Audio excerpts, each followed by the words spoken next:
It is hours later, and I'm still trying to find the defense that was supposed to show up at Paul Brown Stadium today. The Bengals offense was awesome, but at the end, yet another letdown. We talk about it with Jim and Rodney. Plus, I knew you was gonna be a star, AJ. Local boxer Adrian Benton is a boxing prodigy with several accomplishments in his young career, and now he's got a money endorsement. And Desmond Ridder may still be running, and they still can't catch him. After Saturday night's performance, is UC the best Group of 5 school in the country? I'll ask Mo Egger. From WCPO 9 Sports, this is Sports of All Sorts. What up? Welcome to Sports of All Sorts. I'm Reggie Wilson. Recently, a friend told me that being a Bengals fan is like being in an abusive relationship. You choose to see the good in them when everyone else just tells you to leave that bad thing alone, and then they just keep hurting you again and again. More on that experience shortly, but we start with change in Reds leadership. Kinda.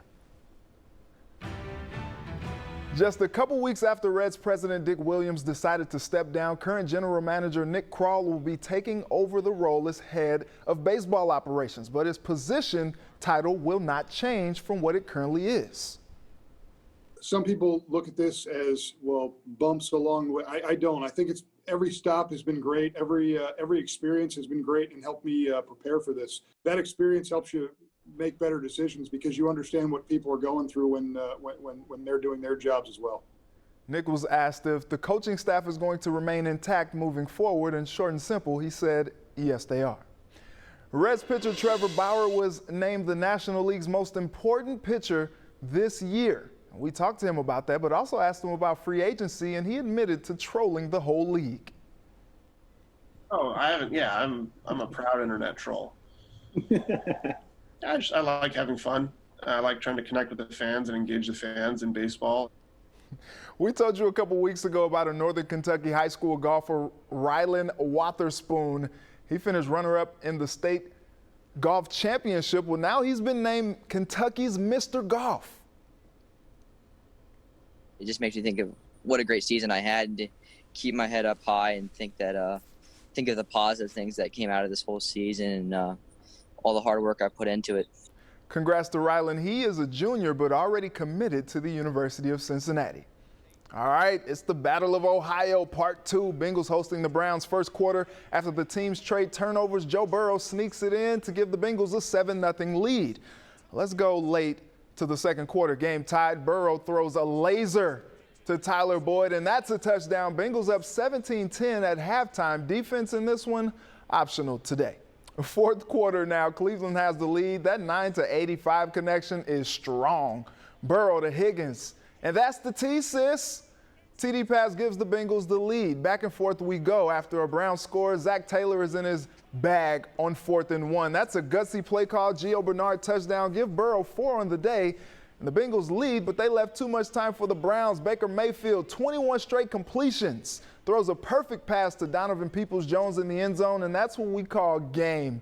Browns go on top with 11 seconds left. Burrow becomes only the 4th rookie quarterback in NFL history to throw for 300 yards in 5 games. He goes over 400 yards for the first time in his career, but it's not enough. Bengals go down 37-34 to fall to 1-5-1. In that moment after the locker room, that's tough to find those words because you felt in control, you felt like you're going to win, and then you don't. And that's happened to us a couple times.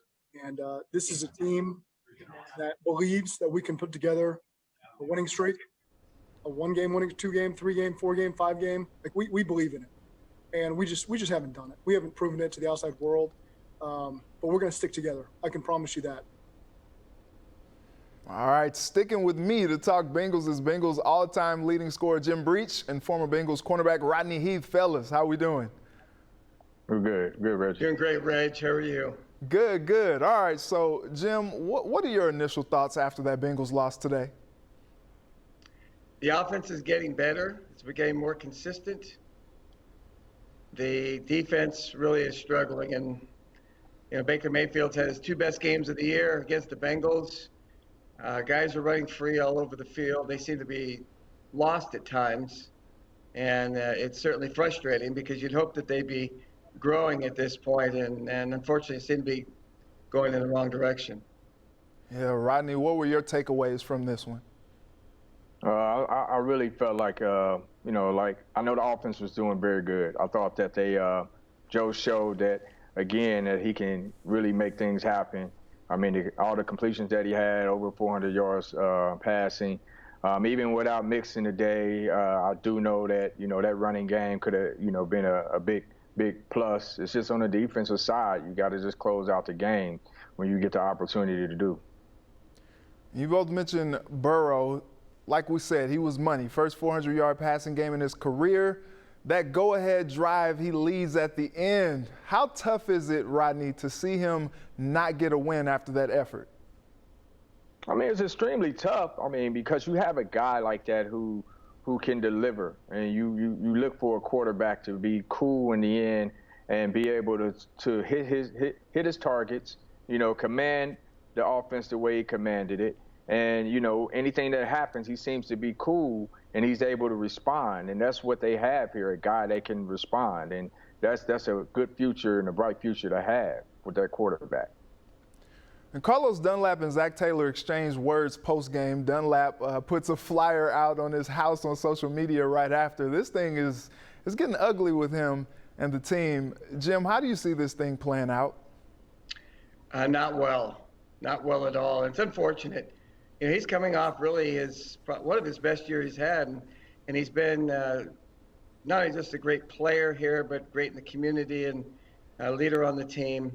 It's unfortunate that it's working this way, and whether it's just Zach or there's just some other things going on that we're not privy to, it's hard to say. So, all in all, it's very unfortunate because Carlos is a great guy, and everybody's competitive and everybody wants to play, and for whatever reason, he's not playing.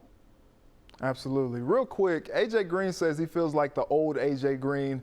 What do you like from what he's showing the last two games, Rodney? I really think that, he's getting out of his routes a lot better. I thought that before he couldn't separate from some guys. He's still pushing off a little bit, but he's making, he's being a big target. I think he's becoming a little bit more of a possession receiver as opposed to an explosive, getting vertical type guy. And that's okay. I mean, as long as he's a target and he can get open and he can demand a double team, that's pretty good. And I'm glad that he's feeling the way he's feeling right now. Absolutely. Well, it doesn't get any easier. They got the Titans, then the Steelers the next 2 weeks. So we'll see what happens as far as the Bengals trying to get a win. But as always, I appreciate you, Jim and Rodney, for taking the time. Thanks, Reg. No problem, Have a good man. evening. You Take as it well. easy, Reg.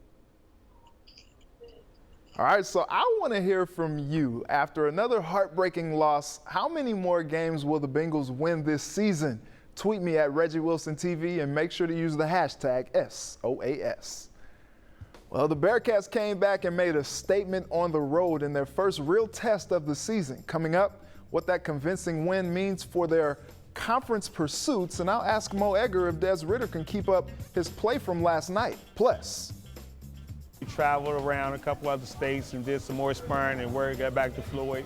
that Floyd is Floyd Mayweather Jr. Coming up, why a local boxer wants to be just as money one day, and why Floyd himself is buying in.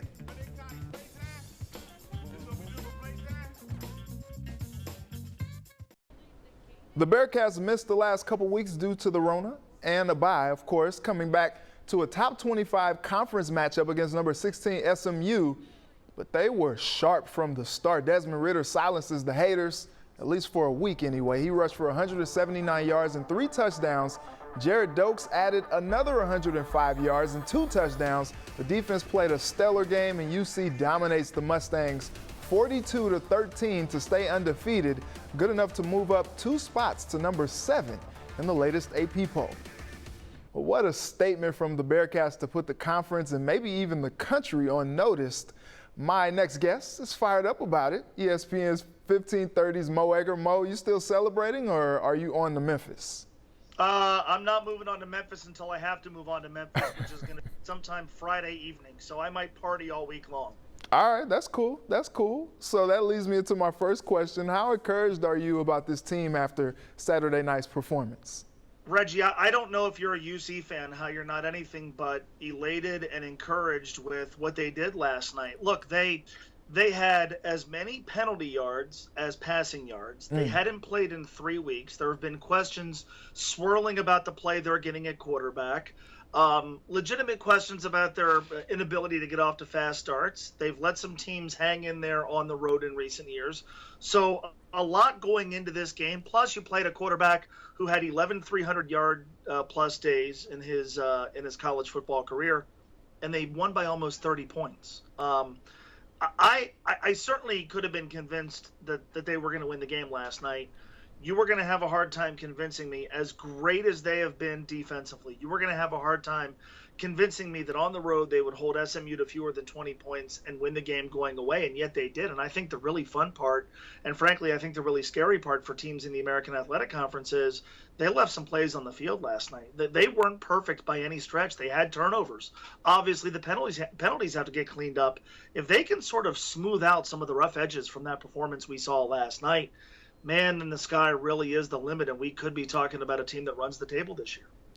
Ooh, running the table. Mo, I like it. Ooh. All right, so, the defense played well, as we mentioned. They're just continuing to be dominant. But Desmond Ridder, he played well as well. Not too much through the air, but he was dynamic with his legs. Do you think this is sustainable for him? How far can you see go if he's playing like this?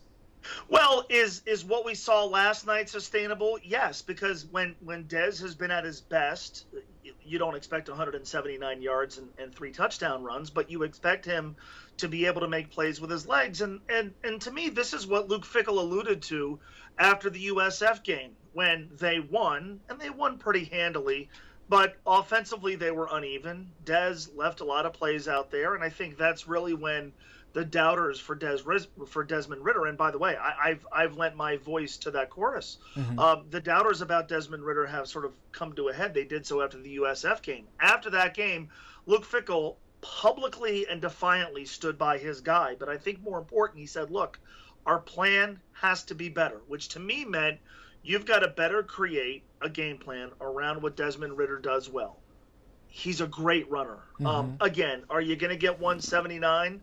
No, not every single game, but I do think that opens things up from an offensive standpoint. I still wonder what they're going to do if they have to come back in a game. And let's face it, last night they got off to a great start. They played from ahead the whole night. What's going to happen if they have to come back? What's going to happen if they need scores in the fourth quarter? What's going to happen if they have to come back in a situation where he's got to run the 2 or 3 minute drill? Can he make the throws that this team needs him to make? I thought we might find out the answer to that last night. We didn't need to find out the answer to it last night. At some point between now and the end of the year, whether it's against Memphis, whether it's against UCF, whoever it's against, at some point this season, Desmond's going to have to make some throws in a critical situation. But I did think that the game plan we saw last night was a direct response to the way Luke Fickell challenged the offensive coaching staff, and Desmond Ridder individually executed that plan flawlessly. Absolutely.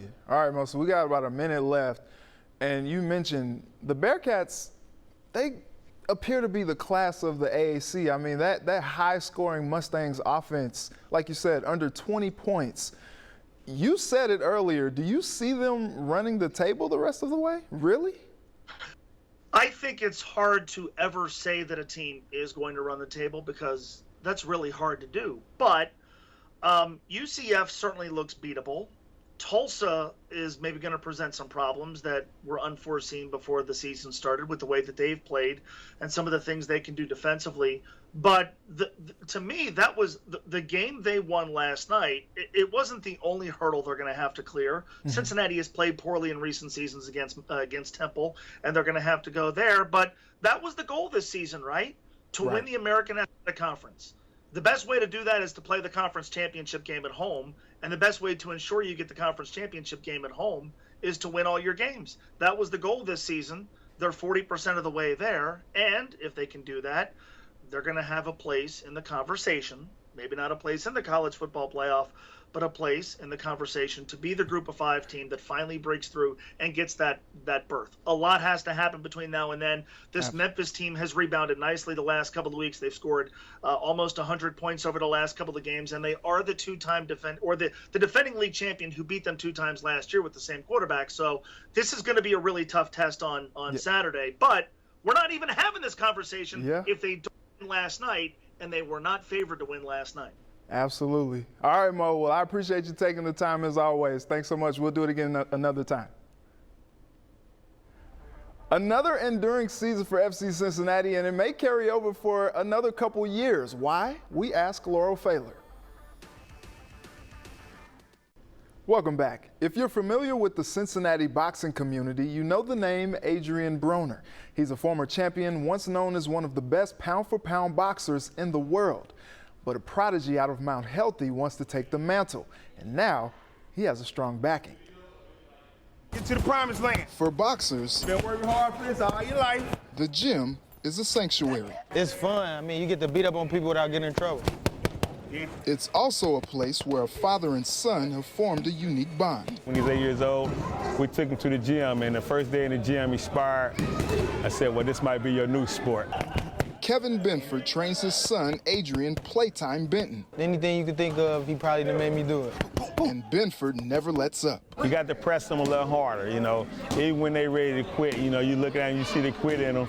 As a parent, you want to lighten up, but as a coach, the competitive nature kicks in. This is hard. The 20-year-old Benton is a rising talent. Golden Gloves, 2018. He went 287 and 16 as an amateur, I knew he was going to be something as a kid. I just didn't know what it was. winning multiple national championships. We go out of town and it'd be a week-long trip. I never had a problem about worrying about coming home early because AJ was going to get knocked out the tournament. We always was either winning the tournament or we was there in the finals. Benton turned pro in March of 2019. He's 4-0 with 3 knockouts, catching the eye of one of the best to ever do it, Floyd Mayweather Jr. He went out there and inspired a couple Floyd guys. And we traveled around a couple other states and did some more sparring and word got back to Floyd. Floyd signed Benton to a lucrative multi-year deal I never thought it would have happened. as the newest member of the money team. He said that I'm an excellent fighter. He actually told me that, yeah, he gonna be a future world champion. We just got to put that work in now, baby. So it's time to turn it up a notch. Floyd's made his money. He's going to the Hall of Fame. And we're just hoping he can, we can use his platform to get us there also. A big swing in the right direction. AB, but it's Adrian Benton. Thank you, money team. All right, let's go back to Saturday. FC Cincinnati taking on Minnesota United FC in the second to last game at Nippert. Aaron Schoenfield gets the rebound off the post and knocks it in late. And Minnesota gets the win 1-0. Just a few more games left for the Orange and Blue as the second MLS season comes to a close. Joining me for some soccer talk is FC Cincinnati beat writer Laurel Pfaller. Laurel, thanks for taking the time. Thanks for having me on. I always enjoy talking with you, Reggie. So what are your reactions from the game? It kind of just feels like the same old for FC Cincinnati right now. I mean, they played well, and, they were moments away from at least getting a point, which at this point they really need 3 points. So I'm not sure that a draw would have felt much different for this team at this point. But, I mean, they gave up a corner kick that, Coach Stom didn't believe should have been a corner kick.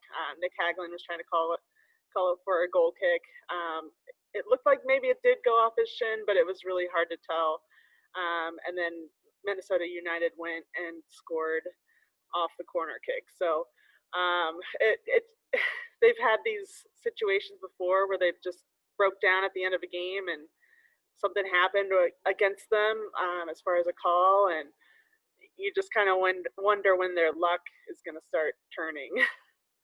Laurel, the West End Stadium is set to open next year, and the big news this week is Gerard Nijkamp saying it's going to be another year or two before the club is competitive. Fans not happy about that, but do you agree with him? Yeah, he came in last May. They had started their season already, and so he didn't, have a chance to build that first roster. They fired their first coach, who was a big part of building that first roster, and then they actually went a whole different direction with the way they want to play. Gerard brings this Dutch style. He hired 2 Dutch coaches. Ron Jans obviously departed this preseason, and Jaap Stam's been in since he came in, I guess, the end of May, maybe this year. So they're building this roster that was based on a whole different way of playing before. So he made a few moves Then this off season in the winter was about really trying to do what he could with, they already had contracts that they had to, they couldn't move all those players. So they were kind of tied down by some of those contracts. And so, this winter I think is going to be big for him. They do have a lot of contracts that'll be coming to an end, but they're not going to be able to just, bring in 15 new players. That's going to be hard to do in one window. So it's going to take a little bit of time. I think that's realistic for a team that really should have started off with a GM in place before they went to MLS. Laurel, as always, I appreciate your insight. Thanks again for taking the time. I appreciate you having me on. We'll be right back to wrap up the show. Welcome back. Well, it's been real, it's been fun, it's been real fun, but we gotta go. I'd like to thank Jim Breach, Rodney Heath, Mo Egger, and Laurel Pfahler for joining me tonight. And thank you to my village who helped me put this all together. Thank you for watching. Let's do it again next Sunday. Until then, have a good night and a very blessed week.